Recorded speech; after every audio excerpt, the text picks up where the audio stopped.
पंचतंत्र की कहानी। ब्राह्मण, चोर और दानव। एक गांव में द्रोणा नाम का ब्राह्मण रहता था। वह बहुत गरीब था। ना उसके पास पहनने के लिए अच्छे कपड़े थे और ना ही कुछ खाने को था। ब्राह्मण जैसे तैसे भिक्षा मांगकर अपना गुजारा कर रहा था। उसकी गरीबी को देखकर एक यजमान को उस पर दया आ गई। उसने द्रोण को बैलों का एक जोड़ा दान में दे दिया। बैलों को गोधन मानकर ब्राह्मण द्रोण उनकी सेवा पूरी लगन के साथ करने लगा। उसे बैलों से इतना प्रेम था कि वह खुद कम खाता था, लेकिन बैलों को भरपेट खिलाता था। ब्राह्मण की सेवा पाने के बाद दोनों बैल तंदुरुस्त हो गए। एक दिन हट्टे कट्टे बैलों पर चोर की नजर पड़ गई। बैलों को देखते ही चोर ने मन ही मन बैलों को चुराने की योजना बना ली। योजना बनाने के बाद रात होते ही चोर ब्राह्मण के घर बैल चुराने के इरादे निकल गया। कुछ दूर चलते ही चोर का सामना एक भयानक राक्षस से हुआ। राक्षस ने चोर से पूछा, तुम इतनी रात को कहाँ जा रहे हो? चोर ने कहा, मैं ब्राह्मण के बैल चोरी करने जा रहा हूँ। चोर की बात सुनकर राक्षस बोला, चलो मैं भी तुम्हारे साथ चलता हूँ।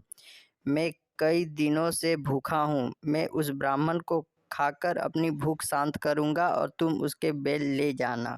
चोर के मन में हुआ कि रास्ते के लिए एक साथी भी हो जाएगा तो इसे साथ ले जाने में कोई बुराई नहीं है। यह सोचकर चोर अपने साथ राक्षस को साथ लेकर ब्राह्मण के घर पहुंचा। ब्राह्मण के घर पहुंचकर राक्षस बोला, पहले मैं ब्राह्मण को खा लेता हूँ, उसके बाद तुम बैल चुरा लेना। चोर ने कहा, नहीं, पहले मैं बैल चुराऊंगा, उसके बाद तुम ब्राह्मण को खाना। अगर तुम्हारे आक्रमण से ब्राह्मण जग गया तो मैं बैल चुरा नहीं पाऊंगा। फिर राक्षस बोला, जब तुम बैल खोलोगे तो उसकी आवाज़ से भी ब्राह्मण जागकर अपनी रक्षा कर सकता है। मैं इस चक्कर में भूखा रह जाऊंगा।